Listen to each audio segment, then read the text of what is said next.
आज के वचन मनन के लिए हम निकालेंगे यूहन्ना रचित सुसमाचार उसका 13वां अध्याय,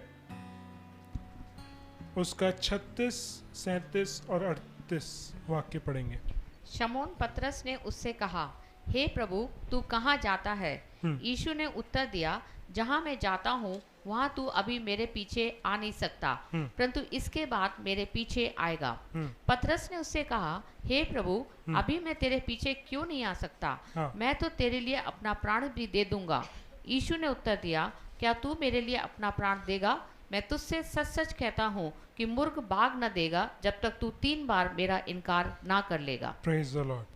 ये कहानी हमें सबको पता है कि यीशु मसीह और ये पतरस के बीच की जो वार्तालाप है, उस वार्तालाप में हम देखते हैं कि यीशु मसीह अपने मृत्यु के बारे में बता रहा है कि मैं अब मरने के लिए, यह एक ऐसा समय आने वाला है जिसमें मैं अपने आप का बलिदान करने वाला हूँ।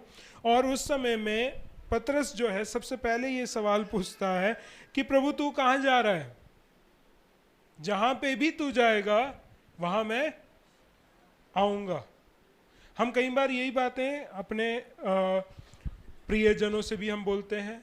हम ये बोलते हैं कि हम तेरा साथ नहीं छोड़ेंगे, चाहे कुछ भी हो जाए, चाहे कहीं भी कोई भी अवस्था क्यों ना हो, हमें बुलाओ और हम वहाँ पे जरूर होंगे। लेकिन यीशु मसीह इस बात को जानता है कि ये जो क्रूस उसको उठाना है, जो आज हम इसकी यादगार में हम ये प्रभु भोज भी करते हैं, ये जो क्रूस उठाना है ये उसे अकेले ही उठाना है। Praise the Lord.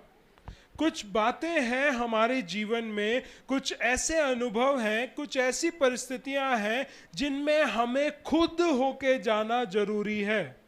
वहां ना तो हमारे माँ बाप जा सकते हैं, ना तो हमारे बच्चे जा सकते हैं, ना तो हमारी बीवी या पति जा सकते हैं, ना हमारे कलीसिया के लोग हमारे साथ होंगे, क्योंकि उन बातों में हमें खुद खड़े होना है। Praise the Lord. Praise the Lord. जब हम यीशु मसीह से सीखते हैं कि एक सही चेला बनना और उसका क्या कीमत अदा करना है, तो वो क्या कहते हैं कि अगर तुम मेरे चेले बनना चाहते हो तो सबसे पहले क्या करना है? अपने आपे का इनकार आपको खुद करना है। आपके लिए कोई और करके नहीं देगा। बचपन में हम सोचते हैं कि बच्चों को कुछ खिलाने के लिए क्या करते हैं, उसको मसल कर हम उसको मुंह में डालते हैं ताकि वो उसको निगल सके। क्यों? क्योंकि वो दांतों से अपने आप ने दांत होंगे भी नहीं किसी किसी बच्चों के, तो वो खुद पीस नहीं सकते। उन बातों को छोटे पीसेस में करे बिना वो निगल नहीं सकते। और अगर बड़ा ही पीस अगर हमने दे दिया तो वो बड़ा पीस गले में अटक सकता है, सांस रुक सकती है, वो मर भी सकते हैं। इस वजह से माँ बाप उस समय क्या करते हैं, उसको मसल के देते हैं ताकि उसके लिए आसान हो जाए। लेकिन ये जो बात है जो यीशु मसीह ने कहा है, ये कार्य करने के लिए कि तू अपने आपे का इनकार कर, इसमें कोई भी तुमको मदद नहीं करेगा। यह करना चाहे भी तो कर नहीं सकता है। इसमें आप ये नहीं कह सकते कि मैं एक अच्छा चेला नहीं बना क्योंकि पास्टर मेरा अच्छा नहीं था। नहीं कह सकते, क्योंकि एक अच्छा चेला बनने के लिए आपको अपने आपे का इनकार करना है। Praise the Lord. तो ये कार्य, ऐसे कई कार्य हैं जो आपको खुद व्यक्तिगत रीति में करके दिखाना है ताकि आप यीशु मसीह के चेले बन सको। उसके बाद दूसरी बात क्या कहता है कि अपने आपे का इनकार करो और फिर अपना क्रूस उठाओ। Praise the Lord. आप दूसरे का क्रूस नहीं उठा सकते, दूसरा आपका क्रूस नहीं उठा सकता है, क्योंकि आप ही को वो क्रूस उठाना है। आप ही की जो कमियां हैं, आप ही के जो पाप हैं, आप ही के जो स्वभाव हैं, उनको क्रूस पे चढ़ाने का काम आपका है। कई लोग बोलते हैं कि पुराना स्वभाव नहीं जाता, पुराने पाप नहीं जाते हैं, मैं उनको रोक नहीं पाता हूं, मैं उनको कंट्रोल नहीं कर पाता हूं। क्यों नहीं कर पाते? क्योंकि आप उसको मारते नहीं हो। आप कॉन्स्टेंटली अपने जीवन में उन बातों को बनाए रखते हो। कैसे? उसकी समाधि बनाकर, समाधि बनाकर अपने जीवन में रख देते हैं और उसके बाद क्या करते हैं कि हम उस समाधि को रेगुलर विजिट करके आते हैं। Praise the Lord. हालेलुया। यीशु मसीह क्रूस पे मारा गया, बिल्कुल सही है, लेकिन हम इस क्रूस को बना के रखने का मतलब ये नहीं है कि हम इसके सामने दंडवत कर रहे हैं, है ना, या क्रूस हम पहन के घूम रहे हैं कि हम ये दिखाने के लिए कि हम मसीह हैं। मसीह उस क्रूस को पहनने से या इस क्रूस के यहाँ पे कलीसिया में लगाने से नहीं होगा, या कलीसिया के बाहर लगाने से नहीं होगा। मसीह आपके जीवन में जी उठा है, वो मरा हुआ नहीं है। ये हमें याद दिलाता है कि वो हमारे लिए मरा था, लेकिन मरा हुआ नहीं है। ही इज अलाइव, वो जीवित है। और वो जीवित होने के बाद हम अपने जीवन में हम वही समाधि लेके नहीं घूम रहे, हमें भी क्रूस पे हर दिन मरना है। हमें एक ही दिन में मार के खत्म कर देना है कि हमारा स्वभाव खत्म कर दो, और हमारे से दूर करना है उस चीज को। लेकिन हम उसको करीब में रखते हैं, हम क्लोजेट में रखते हैं, हम अपने घर के अंदर एक स्टोर रूम बना रखा है, उसके अंदर अपने स्वभाव को रखते हैं। और जब जरूरत होती है, जब गुस्सा आता है, तो हम उसको उठा के पहन लेते हैं। मसीह का जो वस्त्र है वो उतार के हम रख देते हैं और कहते हैं कि यीशु मसीह थोड़ी 5-15-20 मिनट के लिए मेरे को उतार के रखने दो, मैं अपना काम करके आ जाता हूं। और वैसे ही पौलुस का उस वचन का हम बड़ा ही दुरुपयोग करते हैं कि जैसे जैसे पाप बढ़ता गया वैसे वैसे क्या हो गया है, अनुग्रह भी बढ़ता गया है। हम यीशु मसीह की सेना में होकर शैतान की सेना का कार्य नहीं कर सकते। हम ये नहीं बोल सकते कि हम टेम्पररी बेसिस पे वहां पे गए थे, विजिट करने गए थे और फिर वापस हम आ गए, अब हम यीशु मसीह के हैं। क्योंकि यीशु मसीह के लिए सबसे ज्यादा इंपॉर्टेंट एक बात है, वो है वफादारी, लॉयल्टी। परमेश्वर अपने विश्वासियों से यह चाहता है जो उसके कहलाए जाते हैं वे उसके ही बने रहें। आमीन। हर पल, हर घड़ी, हर सेकंड में, हर पहलू में, हर जगह, जहां कहीं पे भी आप जाओ, जहां कहीं पे भी आपकी संगति हो, जहां कहीं पे भी आपकी बातचीत हो, वहां पर आपको प्रकट करना है कि मैं मसीह का हूं और मसीह मेरा है। Praise the Lord. हम ये नहीं बोल सकते मैं कलीसिया में नहीं हूं इसलिए मैं मसीह नहीं हूं। ऐसा है? अगर ऐसा होता, जैसे अगर आप मान के चलते हैं तो फिर आप जैसे ही आप घर से बाहर निकल जाते हो आप अपने माता पिता के बच्चे नहीं हो, है क्या? हम बन जाते हैं कि घर से बाहर निकलते ही मेरा बाप कौन है मुझे ही नहीं पता। नहीं ना, मुझे तो पता है ना कि मेरा बाप कौन है। इसलिए हम रोड पे जब भी कोई लड़ाई करता है तो हमसे पूछता है तुझे पता है मेरा बाप कौन है? क्यों बोलते हैं? क्योंकि हमें पता है कि हमारा बाप कौन है।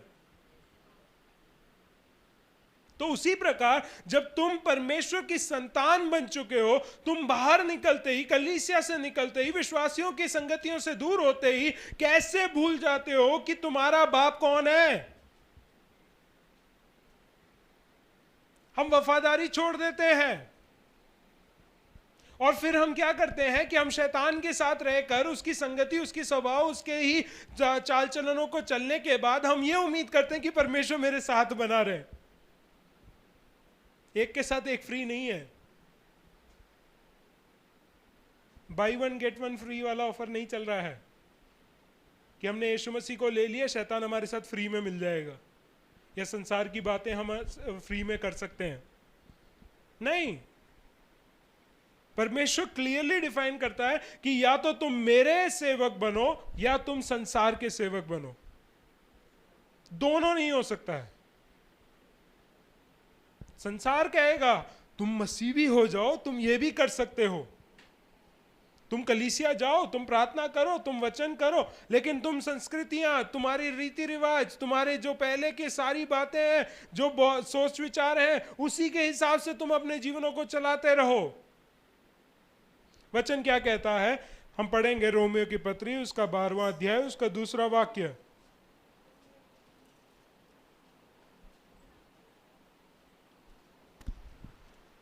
इस संसार के सदृश ना बनो। इस संसार के सदृश ना बनो। अब जब ये बोलते हैं तो लोग सोचते हैं कि जो खाना पीना है, जो रहना सहना है, वो सब कुछ हम वैसा नहीं कर सकते। उसके बारे में नहीं कह रहा है पौलुस यहाँ पे। पौलुस कह रहा है तुम्हारे आत्मिक जीवन में तुम संसार की रीति रिवाजों को ना फॉलो करो। फिर परंतु हाँ, परंतु तुम्हारे मन के नए हो जाने से सबसे पहला चीज क्या कह रहा है कि तुम्हारा मन नया हो जाना चाहिए। तुम्हारे सोच विचार, तुम्हारी जो अंदर से तुम जो डिसीजंस लेते हो उसका जो फाउंडेशन है वो बदलना चाहिए।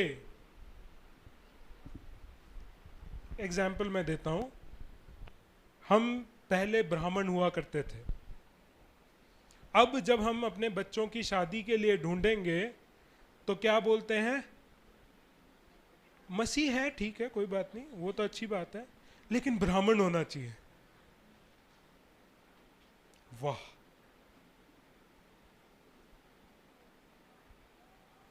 बहुत अच्छा सिस्टम है। मसीह होना चाहिए, मसीह होना चाहिए, वो जरूरी है, वो सबसे पहला है, लेकिन दूसरा कंडीशन क्या है? ब्राह्मण होना चाहिए। मैं कहता हूं बाइबल में कहां लिखा है कि ब्राह्मण से ही शादी करेगा ब्राह्मण, या यूनानी से ही शादी करेगा यूनानी, और यहूदी से ही शादी करेगा यहूदी? कहीं नहीं लिखा है। सिर्फ एक ही कंडीशन लिखा है, जिससे तुम शादी करोगे वो मसीह में होना चाहिए। That's it. फिर हमारी क्राइटेरिया क्यों आ रही है? मेरा बेटा डबल मास्टर्स है तो मैं जिससे अपनी बेटे की शादी कराऊंगा उसको भी डबल मास्टर्स होना चाहिए। कहां से आया? बाइबल में तो नहीं लिखा है। मैं क्यों समझाना चाह रहा हूं कि हमारी सोच विचार जो है मसीह के सोच विचार के साथ तालमेल नहीं खाती है। हम संसार के सदृश बन रहे हैं उस बातों में कि हम अपने लिए, अपने रिश्ते के लिए या अपने बेटे के रिश्ते के लिए, हम बेटी के लिए रिश्ते के लिए जब देखने जा रहे हैं, ये एक ही पहलू बता रहा हूं मैं, सिर्फ उसको लेके ना बात करें, लेकिन संसार की रीति में हम देख रहे हैं, हम औदा, हम स्टेटस, हम अपना कुल, हमारी जाति, हमारे लोग, हमारी भाषा, ये सब कुछ बोल के हम चल रहे हैं। फिर मसीहत कहां से आया? मसीह है तुम्हारे अंदर, मेरे को नहीं विश्वास करता, क्योंकि मसीह अगर ऐसा होता, अगर वो इन बातों को मान्यता रखता तो सिर्फ पुरुष बचाए जाते। सही में, क्योंकि जिस संस्कृति में यीशु मसीह का पैदा हुआ है वहां स्त्रियों की गिनती कुत्तों के साथ हो रही है। और हर बार की प्रार्थना में वो प्रार्थना करते हैं, पुरुष, यहूदी पुरुष इस तरीके से प्रार्थना करते हैं, धन्यवाद प्रभु, तूने मुझे स्त्री नहीं बनाया, तूने मुझे सामरी नहीं बनाया, और तूने मुझे कुत्ता नहीं बनाया। पुरुषों की प्रार्थना थी यीशु मसीह के समय में भी, और अभी भी यहूदी लोग वही प्रार्थना करते हैं।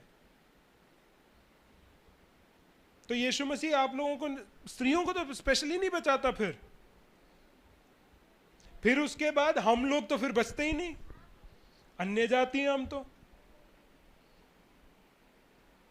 यीशु मसीह ने कोई भेदभाव नहीं किया।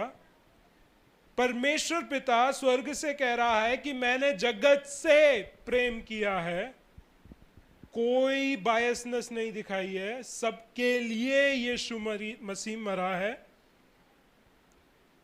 जब वो पक्षपाती नहीं है, हम जो उसके पीछे चलते हैं, हम क्यों पक्षपाती हो जाते हैं?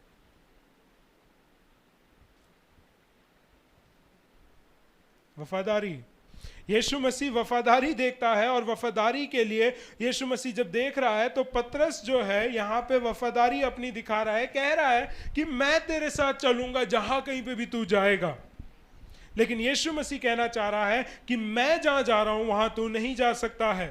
लेकिन एक समय वो देता है, यूहन्ना की ही इंजील में अगर हम पढ़ें 21वां अध्याय उसका 18 से 19, मैं तुझसे सच सच कहता हूँ, हाँ, जब तू जवान था तो हाँ, अपनी कमर बांधकर जहाँ चाहता था वहाँ फिरता था, बिल्कुल, परंतु जब तू बूढ़ा होगा तो अपने हाथ फैलाएगा और हाँ, दूसरा तेरी कमर बांधकर जहाँ तू ना चाहेगा वहाँ तुझे ले जाएगा। हाँ। उसने इन बातों से संकेत दिया कि पतरस कैसी मृत्यु से परमेश्वर की महिमा करेगा, और तब उसने उससे कहा, मेरे पीछे हो ले। यीशु मसीह मेरे पीछे हो ले कब बोल रहा है? जब वो पुनरुत्थान होने के बाद, उसकी मृत्यु के पुनरुत्थान के बाद जब यीशु मसीह पतरस से मिल रहा है, तब उसको बता रहा है अब तू मेरे पीछे आ सकता है, जहां मैं गया था तू भी जाएगा। Praise the Lord. तू अभी तक अपनी मर्जी से चल रहा था, अपने कमर को कसकर कहीं पे भी निकल जाता था, लेकिन एक ऐसा समय आने वाला है जब तेरे लिए लोग कमर बांध देंगे और तेरे को वहां लेके जाएंगे जहां तू नहीं चाहेगा कि लेके जाए, और वहां लेके जाके वो तुझे खत्म करेंगे। Praise the Lord. वही क्रूस की मृत्यु पतरस लेता है, और पतरस खुद कहता है उस समय में, जब उसकी मृत्यु के समय आता है, वो बाइबल में नहीं है, इतिहास के पन्नों में पढ़ना पड़ेगा, वहां वो कहता है कि मैं इस काबिल नहीं कि जिस तरीके से यीशु मसीह को क्रूस पे चढ़ाया गया, मैं उस काबिल नहीं कि मेरे को भी उस तरीके से चढ़ाया जाए, इसलिए मुझे उल्टा चढ़ाया जाए। Praise the Lord. हम जहां जाना चाहते हैं, हम वफादारी कितना दिखाना चाहते हैं, यीशु मसीह उसको बखूबी जानता है कि आपकी वफादारी उसके प्रति कितनी है। Praise the Lord. यहां पे जब बातों को देख रहे हैं, 37वां वाक्य एक और बार पढ़ेंगे, 13 का 37।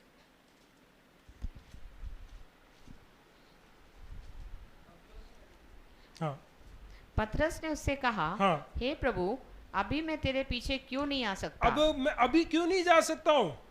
और उसके बाद पतरस फिल्मी डायलॉग मार रहा है। क्या बोल रहा है? मैं तो तेरे लिए हाँ? अपना प्राण भी दे दूंगा। मैं तो तेरे लिए अपना प्राण भी दे दूंगा। यीशु मसीह उसके कैपेसिटी को जानता है अभी, कि अभी उसके सामने अगर एक नौकरानी भी आके बोल देना तू यीशु मसीह को जानता है, तो वो क्या कहेगा? मैं नहीं जानता। लेकिन यीशु मसीह उसके कैपेसिटी और कैलिबर को जानता है कि आगे जाके भविष्य में वो कैसा होने वाला है।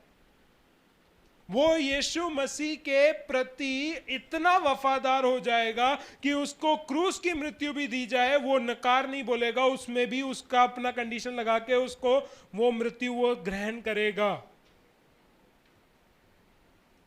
लेकिन अभी इस समय में तू तैयार नहीं है, तो हमें करना क्या है तैयारी के लिए? इसमें जो बोला गया है कि 36वां वाक्य जब कह रहा है कि परमेश्वर कहता है कि मैं जो है कहीं जा रहा हूं, तो तू वहां पे मेरे पीछे नहीं जा सकता है। सबसे पहले हमें जो करना है, सबमिट। हमें अधीन होकर अपने आप को समर्पण करना है कि परमेश्वर तेरी जो इच्छा है उसके अधीनता में मैं रहूंगा। क्योंकि यहां पे जब परमेश्वर कह रहा है, ये पतरस को कहता है कि मैं जहां जा रहा हूं वहां तू अभी नहीं जा सकता है, लेकिन तू मेरे पीछे बाद में जाएगा, आफ्टरवर्ड्स।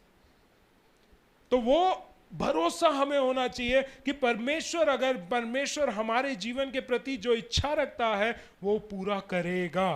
इसलिए हमें उसकी योजना के हिसाब से अपने आप को नम्र होकर उसके सामने समर्पित करना है। दूसरी बात है 37 और 38 जो हमने पढ़ी लिया है, उसमें हमने ये देखा है कि जिस तरीके से परमेश्वर देख रहा है उसको, वो जानता है कि उसकी कैपेसिटी क्या है। परमेश्वर जानता है, क्योंकि परमेश्वर हमारा प्रभु है, परमेश्वर हमारा पिता है, परमेश्वर ने हमें अपने प्रेम के करीब हमें लेके आकर हमें अपना संतान बनाया है। वो जानता है, हर एक व्यक्ति को जानता है कि उसका विश्वास कितना है। वो जानता है कि वो कितना कार्य कर सकता है, क्या उसकी क्षमता है, परमेश्वर जानता है। हम अपने आप को कई बार अपने से ज्यादा समझते हैं, जैसे पतरस कह रहा है यहां पे कि मैं तो तेरे लिए अपना प्राण भी दे दूंगा। लेकिन परमेश्वर जानता है, ओके ठीक है, उसने ये नहीं बोला कि तूने जो बोला है झूठ बोला है, तू देगा, अभी नहीं, क्योंकि तू अभी तैयार नहीं है। हम अपने आप को तैयारी करे बिना हम बहुत कुछ करने के लिए हम निकल तो जाते हैं, लेकिन उसमें फिर क्या होता है कि हम फेलियर को हासिल करते चले जाते हैं। फिर एक पॉइंट आ जाता है, मेरे को अब करना ही नहीं है। क्यों? उसमें गलती किसकी थी? हमारी थी। अगर हम एक रेस को देखें तो रेस में जब खड़े होते हैं सारे जो दौड़ने वाले होते हैं वो एक साथ लाइन में खड़े होते हैं, उनको बोला जाता है रेडी सेट ठा। जो वो बंदूक की गोली जब मारे जाती है उस पे ही दौड़ना है।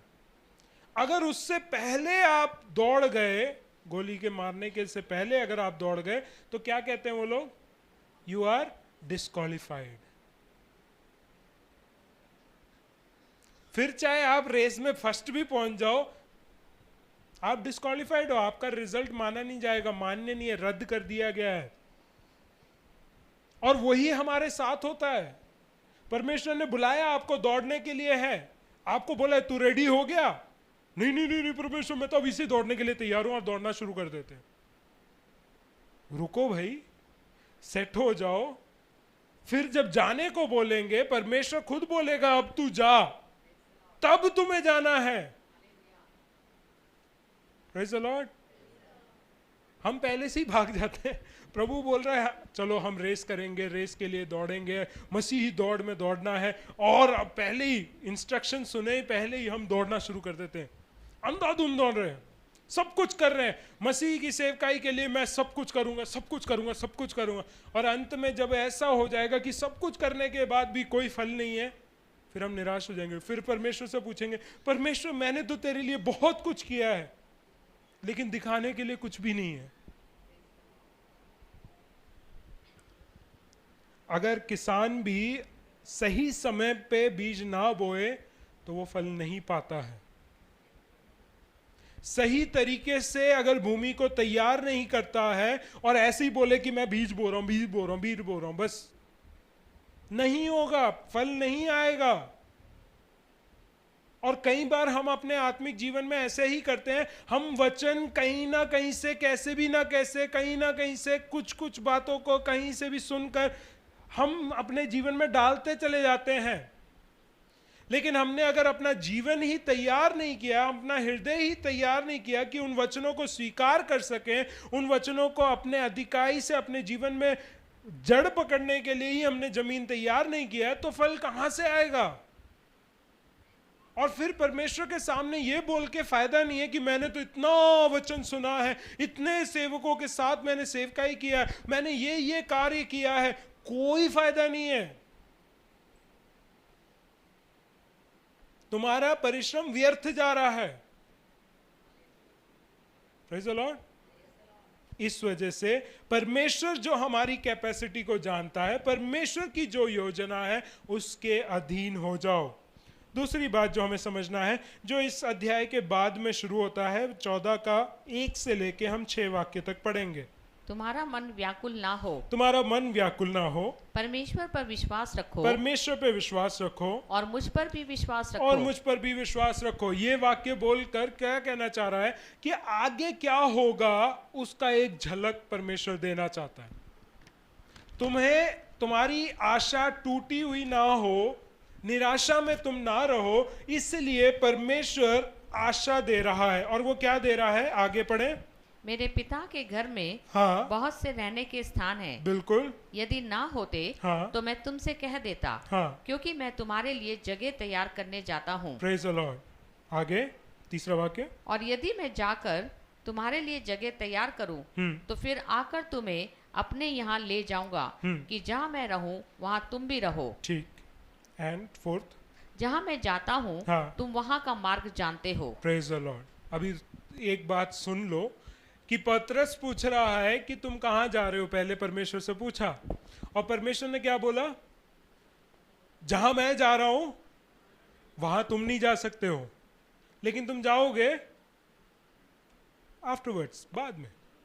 और अब यहां पे क्या कह रहा है कि मैं जहां जा रहा हूं वो पिता का घर है, पिता का स्थान है, वहां तुम्हारे लिए मैं क्या करने जा रहा हूं, एक जगह तैयार करने जा रहा हूं।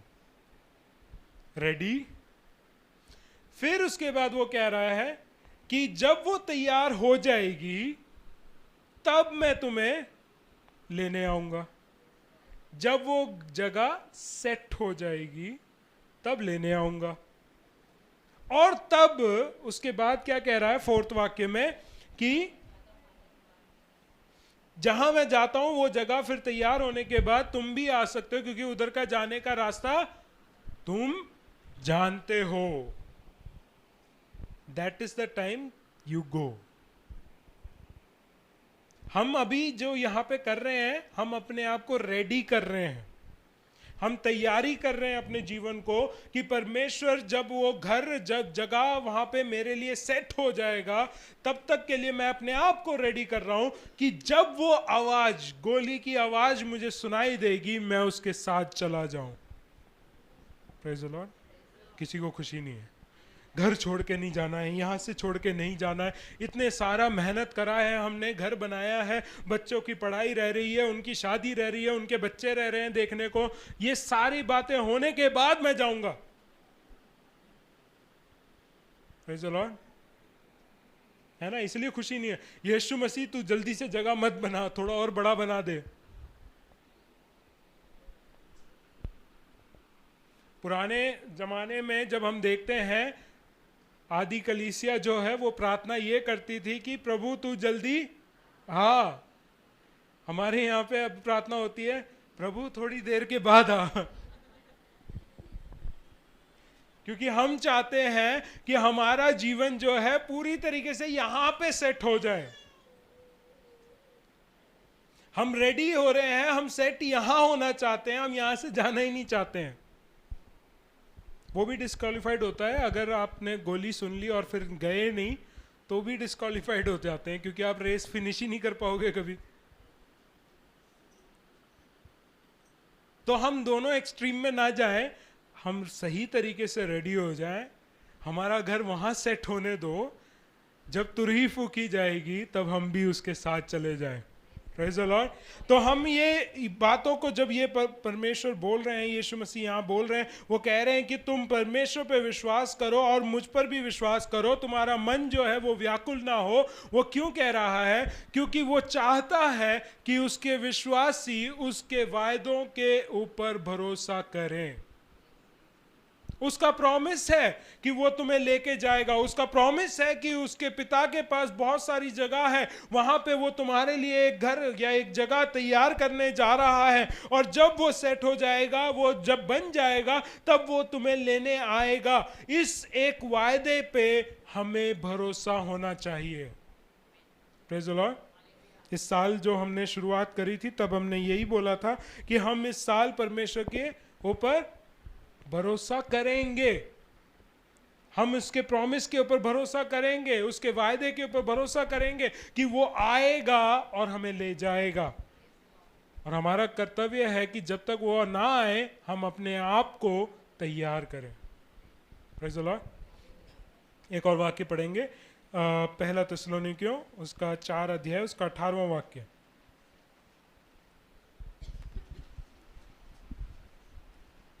इस प्रकार इन बातों से एक दूसरे को शांति दिया करो। हाँ, अब यहाँ पे शांति देने के लिए क्या कह रहा है कि तुम्हें पता होना चाहिए कि जो मर रहे हैं, कई बार हम सोचते हैं कि अब अगर हम मर गए, मेरे मम्मी पापा जो थे वो विश्वास में थे, या दादा दादी विश्वास में थे, नाना नानी विश्वास में थे, वो लोग अब गुजर गए हैं, अब प्रभु ने उनका घर तो वेस्ट चला जाएगा। यहाँ पे भी हम कई बार ये सोचते हैं कि मम्मी पापा के मरने के बाद घर के ऊपर अधिकार किसका होगा, ये सोच के बैठते हैं। तो हम ये सोचते हैं कि अब स्वर्ग में उनका जो घर बना है वो तो वेस्ट होगा, उस पर मैं हक जमा लूँगा। ऐसा नहीं है। परमेश्वर का जो योजना है वो इस प्रकार है, जो मसीह में पहले मर गए हैं वे लोग सबसे पहले उठेंगे, उसके बाद हम जो जीवित हैं हमारा शरीर रूपांतर होगा। Praise the Lord. तो हम ये सोचें कि परमेश्वर जब ये बातों को कहकर ये समाप्त कर रहा है, तो इस बातों को बताकर लोगों को शांति दिया करो, तसल्ली दिया करो कि परमेश्वर निश्चय ही उसके वायदों को पूरा करेगा। Praise the Lord. वो कभी भी अपने वायदों को कर मुकरता नहीं, लेकिन उन वायदों को वो पूरा करता है। फिर जब यीशु मसीह ने ये बोला कि जो तू जगह जा रहा है वही हमें नहीं पता है, क्योंकि थोमा के बारे में अगर हम पढ़ें तो उसमें लिखा है, 5वां और 6वां वाक्य हम पढ़ेंगे 14 अध्याय का। क्या कह रहा है? थोमा ने उससे कहा, थोमा ने कहा, हे प्रभु, हाँ हे प्रभु, हम नहीं जानते कि तू कहाँ जा रहा है। हम नहीं जानते कि तू कहाँ जा रहा है। तो फिर हमें तो मार्ग कैसे जाने? तो फिर मार्ग कैसे पता चलेगा? हमें यही नहीं पता कि तेरा जो डेस्टिनेशन है, जहां तू पहुंचने वाला है, वो जगह ही जब हमें नहीं पता है तो रास्ता कैसे पता चलेगा? बात तो बिल्कुल सही बोली है। अगर आपको नहीं पता कि आपको सीपी जाना है तो आपको रास्ता पता रहेगा? जब मुझे पता ही नहीं कि मुझे कहाँ जाना है तो रास्ता कैसे पता रहेगा कि पता है कि नहीं, वो भी मुझे नहीं पता है। जब हमें डेस्टिनेशन पता चलता है तब हम उसका मार्ग पता करते हैं। लेकिन यीशु मसीह उसको क्या जवाब देते हैं? 6वां वाक्य, यीशु ने उसको कहा, मार्ग और सत्य और जीवन मार्ग, सत्य और जीवन मैं ही हूं, और बिना मेरे द्वारा कोई पिता के पास नहीं पहुंच सकता। दोनों सवाल का जवाब यीशु मसीह दे रहे हैं। जगह जहां पहुंचना है वो है पिता के पास। स्वर्ग नहीं लिखा है, माइंड करना, यीशु मसीह ने स्वर्ग नहीं बोला है। यीशु मसीह ने क्या बोला है? पिता के पास। डेस्टिनेशन पता चल गया। मार्ग क्या है? यीशु मसीह खुद। जैसा यीशु मसीह ने जिंदगी को इस पृथ्वी पे जिया है वैसा ही तुम भी अपना जिंदगी इस पृथ्वी पे जीते रहो, तो एक दिन जब सब कुछ तैयार हो जाएगा तो तुम उस जगह पहुंच जाओगे जहां पिता है। Praise the Lord, praise the Lord, praise the Lord, praise the Lord. तो जब परमेश्वर इस बात को कह रहा है कि तुम इस बात को पहचानो कि तुम मेरे वायदों के ऊपर भरोसा करो, फिर उसके बाद वो कह रहा है तुम मुझ पे भरोसा करो कि मैं कौन हूं? मैं तुम्हारा मार्ग हूं। I am your leader, I am your guide. मैं तुम्हारा अगुआ हूं, मैं तुम्हारा मार्गदर्शक हूं, मैं तुम्हारा रब्बोनी हूं। रब्बोनी का मतलब क्या था? कि वो मेरा गुरु हो, वो मेरा गुरु है, वो मेरा उदाहरण है कि किस तरीके से मेरा जीवन जीना चाहिए। हम किसी और को उदाहरण ना बनाएं, पासबानों को ना बनाएं, विश्वासियों को ना बनाएं, अपने पति पत्नी को ना बनाएं। उदाहरण आपके मसीह जीवन में केवल मसीह होना चाहिए। He is the perfect example. वो एक सिद्ध उदाहरण है। फिर उसके बाद वो सत्य है, वो सच बोलता है, नहीं लिखा है, वो खुद सत्य है। He is the truth. समझने की बात यह है कि अगर कोई सत्य है तो उसको सच बोलने की जरूरत नहीं है प्रूव करने के लिए कि मैं सत्य हूं। अब इस माइक को देखो, ये क्या है? इसको बोलने की जरूरत है कि ये माइक है? नहीं चाहिए ना। वही सत्य है कि ये माइक है, और इसको प्रूव करने के लिए इसको कुछ करने की जरूरत नहीं है, ये माइक है। हाँ,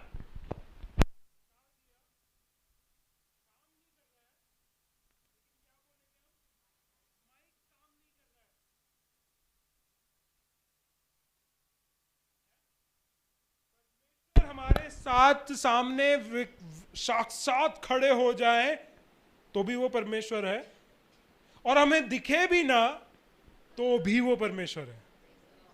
प्रेज द लॉर्ड। इस बात को समझना जरूरी है कि हमारा मालिक कौन है, हम जिसके प्रति वफादार हो रहे हैं वो कौन है?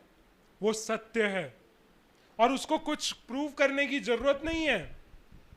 लोगों को प्रूफ की जरूरत होगी कि वो कौन है, क्या है, प्रभु क्यों है, उसके पीछे क्यों चल रहे हो, कोई और परमेश्वर के पीछे क्यों नहीं चल रहे हो, वो लोगों को प्रूफ चाहिए।